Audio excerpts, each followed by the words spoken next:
প্রথমে আপনি কার পূজা করেছেন?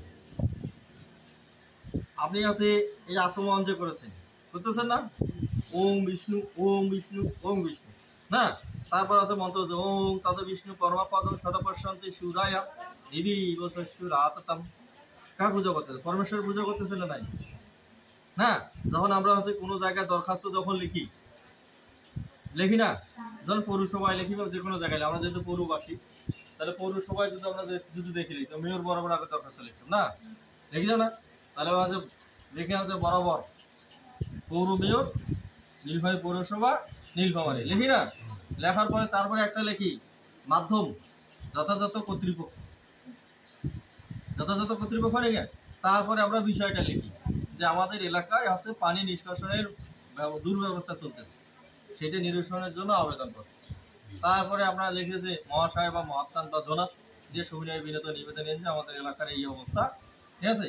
তারপরে এটা লিখি, তারপরে ওইখানে যে মাধ্যম যে দিছি যথাযথ কর্তৃপক্ষ, যেমন হচ্ছে ওই জায়গায় যে যথাযথ কর্তৃপক্ষ যেমন বলছি এই মেম্বার সাহেব, ওয়ার্ড কমিশনার সাহেব, না আপনি এখানে সিল দেন, তো আপনার সিলটা ছাড়া কাজই হচ্ছে না। এই দরখাস্ত কিন্তু মেয়র দিয়েছি, তার কিন্তু পৌরসভার কাউন্সিলরের সিল লাগাইছে, থাকে না? সিগনেচার লাগতেছে কিনা? তাইলে আমাদের হচ্ছে দরখাস্তটা কিন্তু হয় পূজা যে আছে, পূজার শুরুটা কিন্তু ভগবান বরাবরই, মানে এদেরকে আমরা মাধ্যম হিসেবে ব্যবহার করি।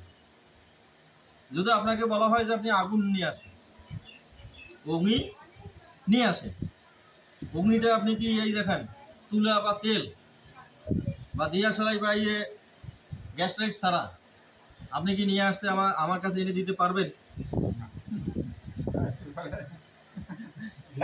আমি তো আপনার কাছে শুধু অগ্নি চাইছি,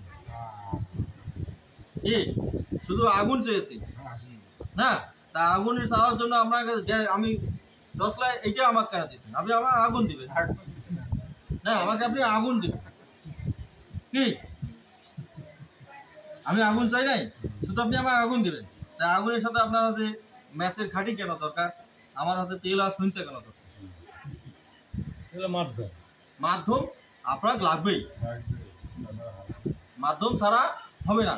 এই যে পরমাত্মা যে আত্মা রূপে, মানে আমাদের আছে পুরুষোত্তম যোগে যে 7 নম্বর শ্লোক আছে, মামাংশ জীবলোকা জীবভূত সনাতন মন ষষ্ঠ ইন্দ্রিয়ানি প্রবিস্তানিতি কষ্টতি, বুঝে না? যে আমার অংশ প্রত্যেক জীবের ভিতরে অবস্থান করতেছে এবং তারা হচ্ছে তার এই যে বিভিন্ন ধরনের প্রকৃতি এবং হচ্ছে ইন্দ্রিয় দ্বারা হচ্ছে আবদ্ধ হয়ে আছে, আমাদের শরীরে আবদ্ধ হয়ে আছে, আছে কিনা? তাহলে উনি যে এই জায়গায় আবদ্ধ হয়ে আছেন আত্মার রূপে, তাহলে হচ্ছে দেহটাকে মাধ্যম হিসেবে ব্যবহার করছে কি? পরমাত্মা যে এখানে আছে দেহটাকে মাধ্যম হিসেবে ব্যবহার করছে না? মাধ্যম হিসেবে ব্যবহার হচ্ছে না? তাহলে সে মাধ্যম আপনাকে লাগবেই, মানে মাধ্যম ছাড়া কোনো কার্য সম্পাদন হবে না, মানে সেটা স্পষ্ট করে দিয়েছে। তাহলে গীতা হচ্ছে কত হচ্ছে বিস্তৃত বিষয় আছে আলোচনা করছে, যেটা হচ্ছে পুঙ্খানুপুঙ্খভাবে বুঝতে হবে। যখন দেখবেন রামায়ণের কাহিনীটা হচ্ছে, মহাভারতে রয়েছে, উপনিষদে আছে, পুরাণগুলোতে রয়েছে, যখন মানে রাজা বিদেহ, মানে জনক যে রাজা আছে, মানে মিথিলার রাজা জনক, জনকের পূর্বপুরুষ যখন বিদেহ রাজা হচ্ছে যজ্ঞ করছিল, 10 সহস্র বর্ষব্যাপী একটা যজ্ঞ করছে, তা কিন্তু হচ্ছে এর কুলুগুরু হচ্ছে বৈশিষ্ট্য, মানে ঋষি বৈশিষ্ট্য হচ্ছে কুলুগুরু, জনকের মানে কুলুগুরু। ওই সময় ইনি হচ্ছে ইন্দ্র রাজা যে যজ্ঞ আসলো, মানে ওই যজ্ঞে চলে গেছে, আর ওই বৈশিষ্ট্য মুনিকে না পেয়ে, মানে বৈশিষ্ট্য মুনিকে না পেয়ে তখন হচ্ছে ওই যে বিদেহ রাজা তখন কি করলো, মানে গৌতম যে মুনি আছে, মানে গৌতম মুনিকে তখন নিয়ে গেলে যজ্ঞটা শুরু করলো। তখন ইন্দ্র রাজার ওইখানে যজ্ঞ শেষ হওয়ার পরে তখন বৈশিষ্ট্য মুনি মানে মিথিলাতে আসলো। তা মিথিলাতে আসে দেখে যে এখানে যজ্ঞ শুরু হয়ে গেছে, মানে এতে আর ওই সময় হচ্ছে বিদেহ রাজা কি হয়েছে, নিদ্রায় ছিল, মানে সুপ্ত অবস্থায় ছিল, মানে ঘুমন্ত অবস্থায় ছিল, বুঝছো না? মানে ঘুমন্ত অবস্থায় ছিল। তখন এই যে বৈশিষ্ট্য মুনি মানে রাগ করে অভিশাপ দিয়ে দিয়েছে যে তুমি আমাকে বাদ দিয়ে অন্য ঋষির দ্বারাই হচ্ছে হোতা বানিয়ে, মানে গৌতম মুনিকে হোতা বানিয়ে তুমি যজ্ঞ শুরু করছো, তাহলে তোমার এই দেহ থাকিবে না, তোমার এই তুমি বিদেয় হয়ে যাবে। মানে হয় সুপ্ত অবস্থায় মারা গেছে, মানে ঘুমন্ত অবস্থায় মারা গেছে। হ্যাঁ বুঝছেন, মানে ঘুম থেকে জেগে উঠেই সে মৃত্যুবরণ, যে সুপ্ত অবস্থায় মানে বিদেয় হয়ে গেল। তখন এ ঘুম থেকে উঠলো, রাজা ঘুম থেকে উঠলো, উঠে দেখে যে তারপর শুনলো যে আপনাকে তো উনি হচ্ছে অভিশাপ দিয়েছেন। তখন উনিও আবার মানে বিধবা রাজা বৈশিষ্ট্য মুনিকে হচ্ছে অভিশাপ দিয়েছে যে যেহেতু আমার দেহ থাকবে না, আপনারও দেহ থাকবে, ঠিক আছে। তখন আছে দুইজনেরই মানে আত্মা মানে হালে আছে দেহ ত্যাগ করিয়া আছে ঘুরি বেড়াচ্ছে। এখন আছে বৈশিষ্ট্য মুনি আর কোনো জায়গায় পাতেছে না, মানে কোনো কিছুই করতে পারতেছে না, ঠিক আছে। তখন হচ্ছে সে ভগবানের কাছে গেল, ভগবান ব্রহ্মার কাছে গেল। ব্রহ্মাকে যা বললো হচ্ছে বৈশিষ্ট্য মুনি বললো যে দেহ ছাড়া আমি কোনো কার্যক্রমে করতে পারতেছি না, মানে কোনো কোনো কিছু করা সম্ভব হচ্ছে না। এই ভগবান আমাকে আপনি আছে দেহ দিন, বলছে যে তাহলে আছে আপনি আছে বরুণ দেব, ঠিক আছে, মানে বরুণ দেবে আর অগ্নিদেবের কাছে তুমি যাও।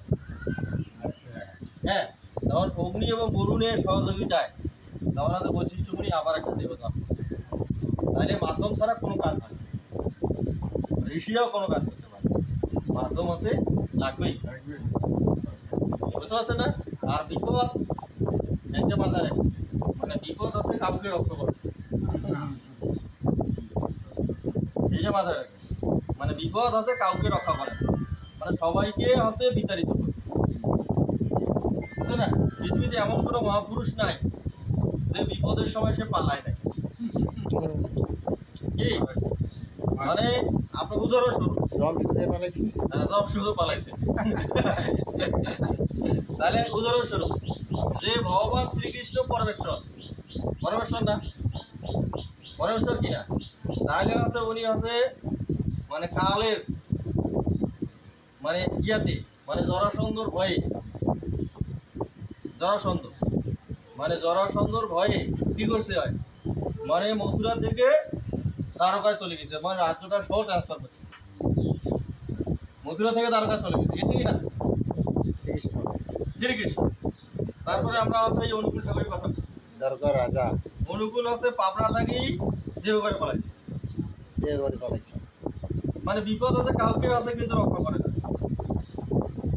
তারপরে যমুনা ব্রহ্মচারী তাও, তারপরে আমরা রামকৃষ্ণ ঠাকুরের কথা বলি না, রামকৃষ্ণ ঠাকুর মানে একেও আছে বিতাড়িত হয়েছে, মানে দক্ষিণেশ্বর থেকে কালীঘাটে যেতে হয় নাই, এইরকম। তারপরে যদি আমরা যদি অন্য ধর্মের কথা বলি, মানে মানে হযরত মুহাম্মদ সাল্লাল্লাহু আলাইহি সাল্লাম ওনাকে হয়তো মক্কা থেকে মদিনায় যাইতে, মানে বিপদ আছে কাউকে আছে রক্ষা করে না, তারা সবাইকে তারা দেয়, মানে এগুলো হচ্ছে প্রমাণ, ইতিহাসের প্রমাণ, ঠিক আছে। মানে সেই জন্য হচ্ছে বিপদের সময় আমাদের হচ্ছে সজাগ থাকতে হবে, পালে যাবার নাকি নাকি পালিয়ে যাওয়া লাগবে, মানে যখন যে কর্ম করা উচিত, হ্যাঁ হ্যাঁ মানে তখন সেই কর্ম আপনার করতে হবে, অলসতা করা যাবে, অলসতা করা যাবে না, বুঝলে ক্ষতি। আর বিপদ আছে যখন কেটে যাবে তখন হচ্ছে আপনি আবার হচ্ছে ব্যবস্থা করবেন, ছেড়ে দিলে পালে গেল আসিবার কথা, ঠিক আছে না, জায়গা কথা সম্পদ, বাড়ি ঘর, হ্যাঁ ঠিক আছে না। তাহলে দেখেন এইটা একটা গুরুত্বপূর্ণ কথা বলছিলেন, তাহলে দেখেন যারা হচ্ছে ক্ষমতা ভোগ করে, মানে ক্ষমতা থাকে, মানে তাদের মনে করেন হচ্ছে কি হয়, তাদের হচ্ছে দেশান্তর হইতে হয়, ঠিক আছে। মানে হচ্ছে এই সব হচ্ছে ফেরাউন ক্ষমতা পায়া কি হয়ে গেছে, আর হচ্ছে আমাদের হচ্ছে রাবণ আর মহিষাসুর না, মানে এরা হচ্ছে ক্ষমতা পায়া কি হয়েছে, আর বৃত্তাসুর, বৃত্তাসুরের নাম শুনছেন, তাহলে বৃত্তাসুর মানে ও হচ্ছে স্বর্গরাজ্য দখল করে, তাহলে যে বৃত্তাসুরকে বধ করার জন্য দেবরাজ ইন্দ্র সকল দেবতা হচ্ছে দধিচি মুনির কাছে, এই দধিচি মুনি তখন হচ্ছে তার প্রাণ ত্যাগ করলো, তার শরীরের হাড্ডি দিয়া হচ্ছে বজ্র তৈরি করলো, এই বজ্রের আঘাতে তখন বৃত্তাসুর মারা গেল। আর হচ্ছে মহিষাসুরকে হচ্ছে মা দুর্গা মেরে ফেলল না, আর হচ্ছে